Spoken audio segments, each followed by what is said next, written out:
Hello, everyone, and welcome back to SALT Talks. My name is John Darcy. I'm the managing partner of SALT, which is a global thought leadership forum and networking platform focused on alternative investments. I'm also a partner at SkyBridge Capital, which is a global alternative investment firm. SALT Talks is a digital interview series with leading investors, creators, and thinkers. And our goal on these talks is the same as our goal at our SALT conferences, which is to provide a window into the mind of subject matter experts, as well as provide a platform for what we think are big ideas that are shaping the future. And if you're a regular watcher here or listener on SALT Talks, you know about our enthusiasm for the blockchain space. And a company on the SkyBridge side of the house that we have been enthusiastically partnering with and investing in is Casper Labs. And we're very excited today to welcome the Casper Labs co-founder and CEO, Mrinal Manohar, to SALT Talks. Casper Labs is a leading layer one blockchain that provides enterprise solutions to businesses operating in the blockchain space or looking to leverage blockchain technology. Prior to Casper, Mrinal worked as the technology, media, telecom sector head at a $1 billion long-only hedge fund, and prior to that was a private equity associate at Bain Capital in Boston. He has a master's degree from Carnegie Mellon University and has been passionate about computer science ever since he began programming at the ripe age of 11. He's also been personally investing in the blockchain industry since 2012. Mrinal, it's a pleasure to have you here on SALT Talks. I'll turn it over to you and Anthony to run the interview. Mrinal, AI is everywhere today, and we're all reading about AI, and we all have different definitions of AI, but what is AI to you when you think about AI? Simply put, AI is really a set of decision gates to kind of replicate the way a human mind works. So like a very simple AI, for example, is your thermostat. You know, like think about a human. If it's feeling cold, if you're feeling cold, you'll put on a sweater. If you're feeling warm, you'll take it off. Similar, a thermostat measures the temperature, and if it's out of tolerance, either starts heating or cooling the room. So that's a very simple AI. Now you can extend that to further. You can say, hey, it's a bunch of decision gates that's going to look at every pixel in a photograph and tell you whether it's a cat or a dog. As you train it with lots of cat and dog pictures, and it starts recognizing the difference. And then you can really expand that to things like, hey, a chatbot that's giving you insurance quotes, or an AI that is helping with gene sequencing. But essentially, it's just a set of decision gates that replicate how a human mind would function or how a higher intelligence would function. Okay, when you describe AI, it sounds to me like a modern computer, and it sounds like modern software. When I think of AI, I think of something that has almost like native intelligence, and it's created almost like this software of self-learning, so it can absorb information from all over the place and then digest, synthesize, and analyze it. Are we there yet, Mrinal, or is it just not as sophisticated as the way I think about it? We're there yet. We're there, and it started happening already. So what you're describing is an AI that can train itself effectively. Right. And we call those generative AIs. Before they were called genetic algorithms or genetic AI. Now I think generative AI is a term that's often used. So there's a set of decision gates, but what if the program is able to update those decision gates based on what it learned? Like, for example, hey, if I see a pointy ear, it's much more likely a cat than a dog. Right. Or a chatbot that's talked to a lot of people, it starts recognizing speech patterns and gives better and better responses. That cat's out of the bag. That's already happening. Mm-hmm. It's actually pretty exciting to see how fast, once ChatGPT came online, how advanced it's gotten, like just in the past 12 months. Generative AI is incredibly powerful, but as with any system that's self-correcting, it can also go off the rails pretty quickly. So when you describe consciousness, what does that mean to you? That's a question for my priest in some ways. I think. But I'm trying to tie it back to AI. I'm trying to. Okay, so we know that the tool of the computer can operationalize now in a way where it looks and appears like it's intelligent. It can converse with us. It can write a paper for us. It can help select the gene sequence, or there's a lot of productivity things that it can do now that's super sophisticated. But what I'm saying is something a little different. Yeah. When does it develop its own personality? Like when I hear the word consciousness, I'm not a priest, trust me, definitely not a priest, but when I hear the word consciousness, I think of personality. And I Right. think of obviously self-learning, and I think of a conscience which has both temptation and guilt and resolution and virtue, Right. and all of the stuff, all of the facets and complexity that makes us a human being. Will the computer eventually have those facets? I think it's certainly possible, right? Like even if you think about our brains or an animal's brain, it's just a big selection of decision gates. Now, obviously, there's a philosophical component of like what's your soul or what's your consciousness, but I think in biology, the way they describe it is, are you self-aware that you are you? Meaning, there are some animals, if you put them in front of a mirror, they don't know that they're looking at themselves. And in fact, babies, very early on, when they look at a mirror, don't realize that that's them. The modern Well, definition... I spent a lot of time looking in the mirror, Mrinal, and I know it's me.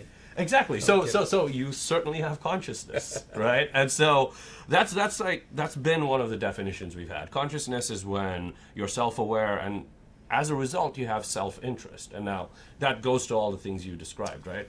Virtue. But we're good and bad. I mean, Yeah. ultimately, if you read one of Robert Greene's books, or you read philosophy books, or you just know yourself internally, you know there's some great things you've done in your life that you're proud of, and there's probably some things, maybe less so you than me, but there's things I've done in my life that I'm less proud of. And there's part of this harmony between good and bad inside my own physicality and my personality. Will the computer develop that? Yes, I think it will over time. I actually think if you just look at the increase in complexity we've seen in AIs, the underlying technology and the underlying complexity would support all those thought patterns that you're describing. So are you a computer, sir? I hope not. I mean, there of course is this like debate: are we all actually just things in a simulation? Well, Yeah. Zaplonsky just wrote a great book of that we don't have free will. I feel that I do, but he Likewise. proves that we're sort of connected in this hive mind, and we're mimetic human beings where we mime each other, and so a result of which there's a certain bandwidth of behavior that I will self-mechanize and prevent myself from doing Right. as a result of these social control mechanisms.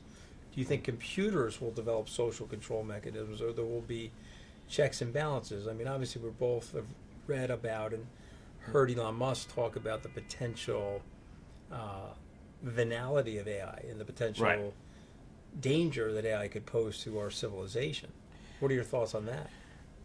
I agree with that point of view, that AI unregulated, no, I won't use the word regulation because, you know, like you, I'm a free market guy. I'd say not governed properly could lead to some really real, it's like any other technology, right? Like, you know, the internet, you can use it for e-commerce, you can use it to talk with your loved ones, people use it to spy on their girlfriends, right? You can use it for good stuff or bad stuff. And it's similar with AI. If it's even like Well, my this real chat bot risk. is sending me love poems. Should I be concerned? No, not really. Everyone likes you, Anthony. No, I'm kidding. No, actually, the chat GPT, I asked it to make a poem about Anthony Scaramucci, and it did make a poem, and some of it was quite flattering. So right now I'm a fan of chat GPT. Could you forward that to me I at some will. point? I'll definitely forward this. It's actually very funny. The point I'm making about all this, and where I'm trying to go with AI, is, listen, you're a genius founder of a revolutionary blockchain, a blockchain that I'm very proud to be a part of and an investor in. There's a fusion coming between what you're doing on the blockchain with Casper Labs and AI. So explain that to people. The fusion really is that blockchain is an excellent governance tool for AI. Blockchain in general is a very good governance tool because it gives you three really good characteristics. What's happened on a blockchain is tamper-proof. It's highly serialized, so you know when what happened. And it's incredibly secure and automated. Now, why it's great for AI is a lot of industries haven't adopted blockchain as a governance tool because they have some existing governance tools, and yeah, blockchain would be better, but we have something that exists. Am I going to do something with incremental value? Now, I think that's not true, and people should be using it for all sorts of stuff. But with AI, we have a chance to do governance right out the gate. Because governance of AI is a completely new, incipient industry. And we can actually use blockchain to be this governance layer around AI. Meaning, let's make it less of a black box. Let's measure the data that's going in and out. Let's have real version control. All of this is possible using blockchain. So let's go to Casper for a second. I want you to give me and the viewers and listeners a elevator pitch on Casper. Tell us why you as a young man got excited about the blockchain and the development of Casper, and what is the use case for it? Absolutely. The elevator pitch is we're trying to do for blockchain what Amazon did for cloud computing and what Red Hat did for Linux. If you think about Linux and cloud computing, these have been two massive technological revolutions that we've seen play out over the last few decades. I expect the exact same thing to happen with blockchain. And the analogy really is, if you think about Linux or cloud computing, it was kind of the wild, wild west. Someone had to come in and formalize it and make sure that was ready for prime time, ready for enterprise and government adoption. So the elevator pitch is every engineering decision or product decision we've made has always been with the end goal that, hey, we're serving a long-term technology trend here. And the real underlying use of this technology is for enterprises, governments, etc. That doesn't mean it's not for startups. It doesn't mean it's not for the four-person shop that's trying to make something innovative. We think everyone deserves enterprise-grade products.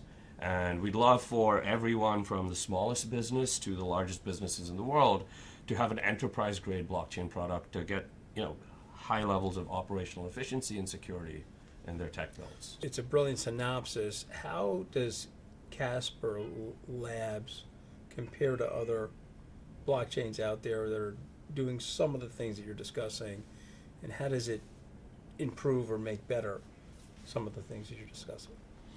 Absolutely. I'd say it really comes down to flexibility. We offer a level of flexibility that most blockchains don't, and I'll talk about some specifics. So first of all, we embrace completely open programming standards. So our software will fit very neatly within your existing tech stack. We don't view blockchain as a tech stack unto itself. It augments your current tech stack, your ERP systems, your CRM systems. They're not going anywhere. The second big differentiator is we give a lot of flexibility on how you manage your data. We're huge proponents of hybrid blockchain.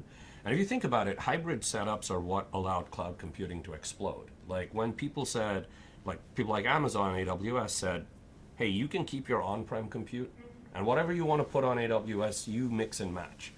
And we allow that with our blockchain. So you can be GDPR, HIPAA compliant, keep some data within your four walls, and you decide when and where to use a public blockchain to get immutability. And then finally, we kind of eat our own dog food in the sense that we develop the core protocol, but we're also the professional services firm that engages with the enterprises. So we're the Sherpa to help you use this technology to solve a specific business problem. So why would I move? Give me the business case. I'm an enterprise software person. I'm looking to procure more product for my company. Why would I think about using Casper on the blockchain for my needs? Primarily at this time, I think it's because it will save you a lot of cost. Okay. So if you think about, and I'll start at high level and then I'll get specific. If you think about, worldwide GDP, it's 2/3 of it is services, 5 to 9% of that is just processes to prove the authenticity of something. Either it's KYC or AML or checking that, this supplier said he delivered this on that day. Accountants and lawyers. Yeah. Oh, I didn't see the box. Right. So there's 5 to 9% of GDP that's just wasted on proving that what something someone said they did or some entity said they did actually occurred. With blockchain, since it's all completely tamper-proof and unchangeable, you can trust whatever's posted to it. So even if someone put the wrong data, you can very clearly attribute who the bad actor in your system was. So at the end of the day, and we did research, when on track and trace, the savings are, depending on which part of the supply chain, between 25 to 40% of your IT costs can be saved by using blockchain technology, because it brings a level of transparency and trust to the underlying data that you won't get from other nodes. When I got pitched on web services, and I got pitched on the notion that I would take the data inside my company and I would put it up on the cloud. This is probably 15, 17 years ago. I looked around and said, okay, that's absolutely crazy. Why would I take all of this confidential data from my server and give it up to somebody and put it up in the cloud? And then I looked at the costs associated with it, and then I looked at the anonymity of it and the additional security of it. Right. I said, oh my God, this is like a real proposition. I feel, and you correct me if I'm wrong, I feel that this cost differential, there's always a fear for a commoner who's not technologically gifted or technologically adept to adopt something. They're always afraid. They're afraid to move down the chain to the next technology. They're afraid they're going to lose their job. You may have seen this on the moon landings or the thing we just put on Mars. We have 1993 software components on something that landed on Mars in 2012. And when you ask NASA why, they say, well, we trust that. We don't want to put a new transistor on that we don't know if it's going to work or be reliable at that atmosphere. So I made my point. What is there's rate limiting steps to cross over into blockchain and into Casper. How do you get somebody over those obstacles? This is a really, really great question. So, again, I'm going to use just an analogy first, and then we'll talk about blockchain specifically. I mean, if you look at Linux and cloud, right, they weren't straight lines. It's not like they went to like billions in market cap and revenue like this. It was flat, flat, flat, flat, flat, and then it went whoop, right? There was an asymptote. And usually that asymptote was, what were the first two core customers that actually proved the cost-saving potential of this underlying technology? That's what happened with Linux. That's what happened with cloud. Like, the second people could post, like, X company saved this many millions of dollars by switching over infrastructure, then the industry just exploded. I am confident that this will happen in blockchain. In fact, there are some builds that we're working on where we will be able to prove that. And really, that's the first domino. Because once you have a reference case, once you can actually send someone real proof that, hey, we can save you, it's what you mentioned about cloud computing, right? Till you thought it was crazy, till you saw the cost savings and realized it was safe. And the anonymity, and it's actually more secure.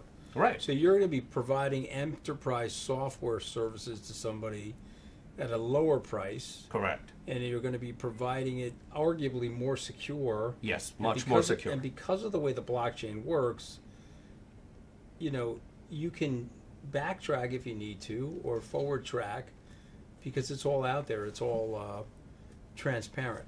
Exactly. What am I missing? You're not missing anything. Okay, so that message just hasn't been delivered consistently. Like, is it because of the volatility of the overall, I think, crypto experience for people? Yeah, I think it's Casper represents a token that you're going to use. Yeah, it's a utility to, just like an AWS credit, right? You want to use AWS, you can buy some credits, you get some time to use the servers. Our token is exactly like that. You want to use the network, you know, it acts as a credit. But to answer your question on, like, why hasn't it happened yet, there's a lot of confusion. Like, people think blockchain and cryptocurrency are the same thing. It's not. Blockchain is the underlying technology that fuels cryptocurrency, but it can fuel a lot of other use cases as well, like AI governance, like but your supply token, chain. CSPR, is a utility token. Correct. Right? It trades in the marketplace. It has a bid-ask spread, and it has a value attached to it. More people use your services, it'll push the price up. Yes. As soon as the industry, yes, theoretically. So the industry right now is, you know, just like any industry in its early stages, more speculative in nature. But I do expect, like with any other industry. But don't you think that speculation's hurting you a little bit? Meaning people are fearful. Like someone says to me, I see the man on the street, they yell at me, say, Bitcoin is too volatile, blah, blah, blah. It's never going to be a store of value. It's just too volatile. And my answer to that is, well, you know, yeah, but it's adapting. Right. And as it adapts and it gets, you know, more and more users, it's going to be less volatile. Amazon was way more volatile at the beginning of Amazon's inception than it is today. Absolutely. And the price volatility actually has been a problem in the sense that it makes it tough for enterprises to budget. Hey, what is this going to cost me to run this compute? Like, what if price goes up or down? And we're putting in place lots of mechanisms to make sure that budgeting is very, very easy. Like a business knows, hey, if I'm putting this many transactions out, this is what it's going to cost me. In fact, there's a release that's going into test by the end of the year called Condor on Casper, where basically your cost of transactions will come down to a cost of capital. And that's actually been also a very big barrier for enterprise and government adoption, which is enterprise and governments work to a budget. And if they can't budget something, they're much less likely to use it. And we're looking to solve that problem. And another thing that's very important is all of these big movements really require a founder or someone to step in and really take the reins. For example, Linus Torvalds got involved with Red Hat, and he was the inventor of Linux. And Red Hat came and completely formalized the way Linux is going to look, and that's how enterprise adoption occurred. And that's what we're trying to do with Casper. We're not... What's the Red Hat Linux, Linux market share?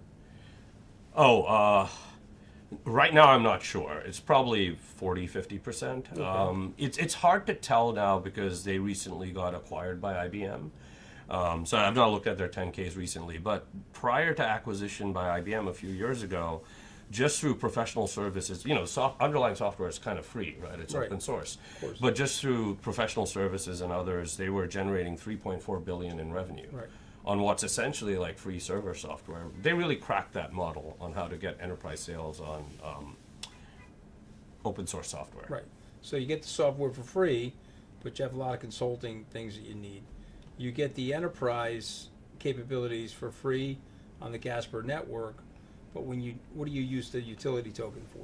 Use a utility token to pay for the underlying compute. So, for example, think of it as an AWS credit, right? Okay, I want to be able to... So let me rephrase it. So it's not for... I want to use Casper. Yep. It's not for free. Yep. I have to buy tokens to use Casper. Take us through the model.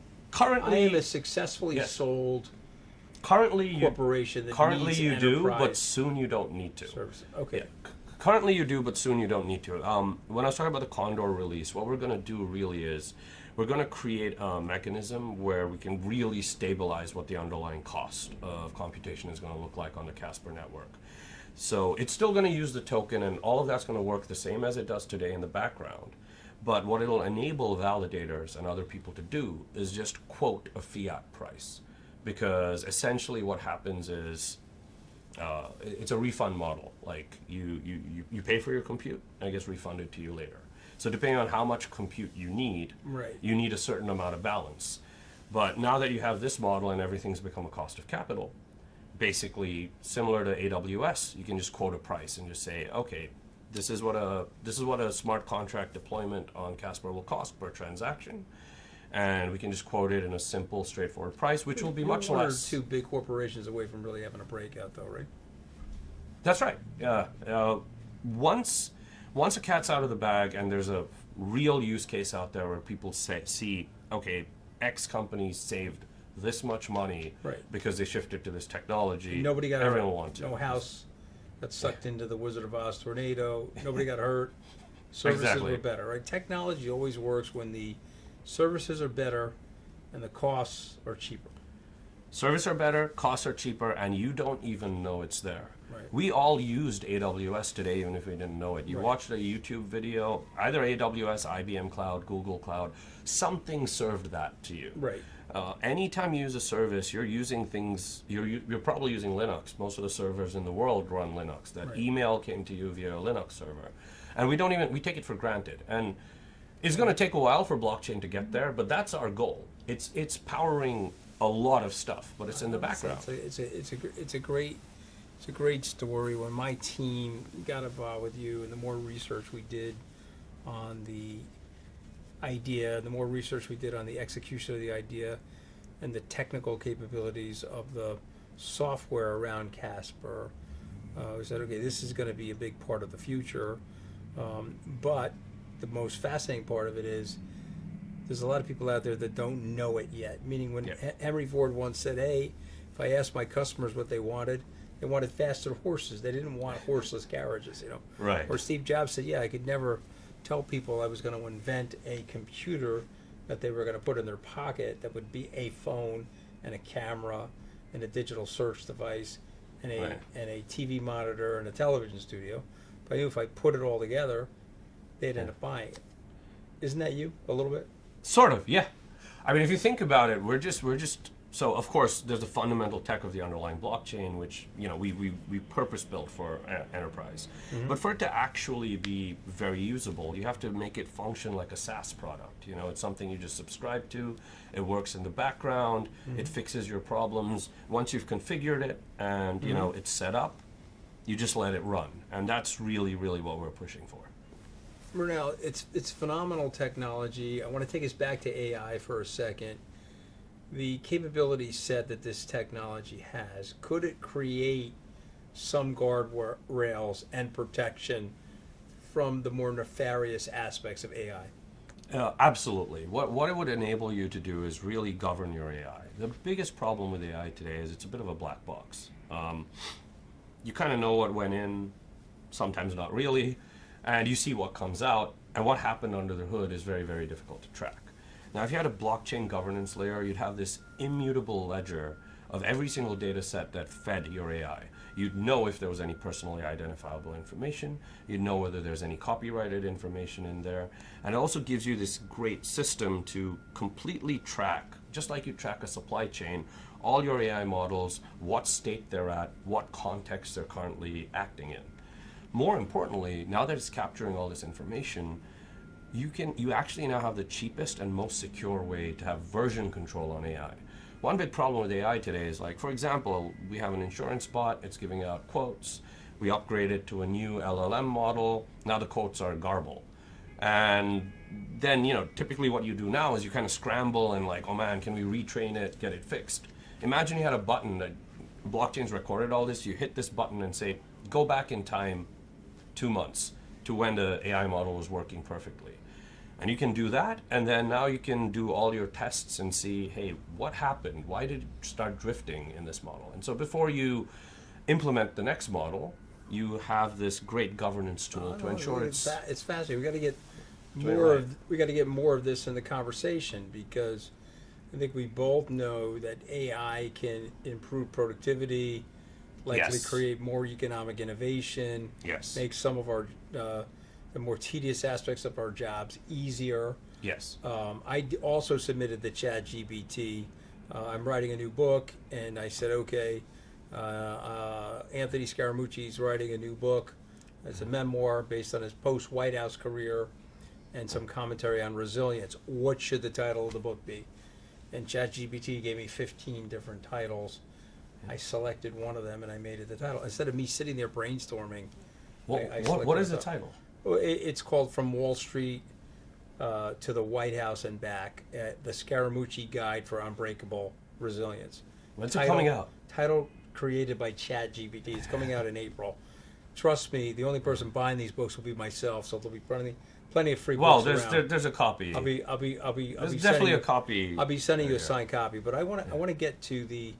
So this is all stuff that, like, I would have sat there brainstorming. I just spoke into my phone. Boom! I had 12 great titles. I chose one of them. We're talking about something that probably took me several days, took me several minutes.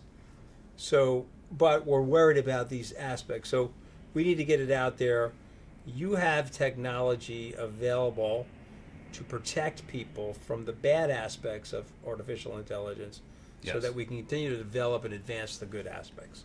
Yes, and it's very important. Yes, and especially for administrators. Like, let's take your example, right? Like, you asked for some titles, right? Where could that have gone wrong? Like, say the guy was running the bot. What if it took a bunch of Mark Twain quotes, or a modern author, like, who's still under copyright and trademark protection, and it suggested that as a title, right? And you inadvertently used it. Now, an AI, like whoever's governing the bot, that's a good point. If they had these tools, they could very easily say, hey, you know what, some of the training that's going into this, there's probably like some copyright and trademark problems, but if you're not tracking it, you know, that could lead to really crazy consequences. I love it. And so this is like almost like an additional regulatory body, if you will, to make sure that. And it's all automated. It's automated. Exactly. It's secure. It's cheap. Would help students too as they're doing their research. Okay, so we're launching a version 2.0. It's called Casper Condor. Right. Give us an update on other things that are happening. The one thing we're alongside of this. really excited about is our partnership with IBM. So the product I'm describing, which is full governance version control of AI, we're co-developing this with IBM. Oh, wow. And it will plug in seamlessly into their watsonx governance backend, and it'll support LLM models and AI models from everyone, whether you're Google, Amazon, Microsoft, whoever's produced it. This carriage and the system will support all of those underlying AI models. We're starting development right now. We've already built a POC and demoed it on a Gartner webinar, but we're really, really excited about this. We're hoping that by the end of the first half of next year, we'll have a minimum viable product that people are Pretty using. awesome. Is this new information? It's not in the marketplace yet. That this No, is this is brand new information. This is brand new All right, information. we're getting a big scoop here on the Salt And, Talks. and in fact, we're starting a beta program, and we've already had 30 to 40 registrants. So we will be building the product alongside the customers to ensure that the customers get exactly what they need, and we prioritize features to ensure they get what they need. Let's talk about the future for a second. It's 5 years from now, 10 years from now. Where's Casper? Where I'd want it to be is, we'd love to be one of the thought leaders and one of the companies leading innovation, primarily in blockchain. But again, blockchain is not a technology in isolation. We want to be what Red Hat was Integrated into integrated, companies. integrated into companies. We're going to say that you in- want to be what Red Hat was. What Red Hat was for Linux, we want to be for this industry. And by the way, the success of Red Hat led to the success of Gentoo, it led to the success of Debian, it led to the success of so many distributions, right? But someone came, formalized the industry, and a rising tide lifts all boats. So our goal is really to help in really taking this industry forward and making it ready for prime time. Well, what I love what you're doing is like a Red Hat or a V8 Linux, it was decentralized and people could build on it. And the magic of blockchain technology in Casper is that you're creating a decentralized structure which allows people to build on it as they see fit. Right. So you're giving them the features that they need, but then they can mold it to specifically what they want. Exactly. In fact, if you want to build something on Casper, you don't need us at all. Now, it's a new technology. You probably could use some help. We're there to help you. But if you have the resources and wherewithal, you can go do it absolutely yourself. It's open sourced, it's documented, just like on Linux, right? Like, people used Red Hat because initially they didn't want the headache of setting it all up themselves. It was a new technology, but the code was open source. You could, if you had a bunch of programmers, you can have at it. Yeah, Just build whatever you want. Yeah, but when you open source something, I've always found in technology, when you're open sourcing things, they get more adapted. I'm old enough to remember when the first ATM machine was invented by Citibank, and they made it a closed network. And so there was something called the New York Cash Exchange, which ended up becoming NICE. And so if you weren't affiliated with Citibank, you had this NICE card, and all the other banks in Confederation created their own cash machine ATM system. And it hurt Citibank. It's the same thing with software. If you open source the software and everybody can partake in it, then you've widened the bandwidth of adaptability, and then you're also creating incentives for innovation. You guys are doing that. Yeah, exactly. And some people say, like, hey, if it's open source, could it be used for nefarious purposes, etc.? Any software can, right? And I think, Of course. I think the ethos of open source software is better the devil you know, right? Always. Like, here at least you see everything's exposed, everyone can see exactly what's happening under the hood. So, do you want to just say really quick on the open source angle? Do you want to elaborate on that in the context of the new update from the Biden administration today in the executive order? They're asking a question about, is open source going to be more harm than it's. I mean, you basically just gave your answer. Yeah, I just want to know. yeah, I can. Yeah, in the AI context as well. There's a debate going on, especially with the executive order from the Biden administration regarding safe usage and responsible usage of AI. of course. Where they're saying, like, hey, is open sourcing this stuff going to cause more headaches than solve problems? And to that, my response is open sourcing is always good. There's much more transparency, innovation happens much faster. If there are going to be nefarious actors, it doesn't matter whether it's open or closed source. When people want to commit crimes, they find a way to do it. We're going to have crime. You know, I mean, Yep. there's an axiomatic fact. There's crime in the commercial banking industry. There's crime Yep. in the crypto industry. There's crime in the medical community. Unfortunately, we're going to have crime. It's the nature of the human race. Right. Unless you're going to tell me we're going to put chips in people's bodies that control their morality and Let's hope we never get there. yeah, and they correct their behavior, which I think will make for a much boring, less interesting planet. But I certainly don't like crime. Thank you to Mrinal Manohar, co-founder and CEO of Casper Labs, for joining us here on Salt Talks. Really enjoyed that conversation with Anthony. Just want to remind all of our viewers and our listeners that if you missed any part of this episode or any of our previous episodes, you can always catch them on demand on our website at salt.org, on our YouTube channel, which is called SaltTube, or anywhere that you consume podcasts. We're also on social media. Twitter is where we're most active, but we're also on Facebook, Instagram, and LinkedIn. And on behalf of Anthony and the entire SALT team, we'd like to thank you for watching and listening today. We'll see you back here again soon on SALT Talks.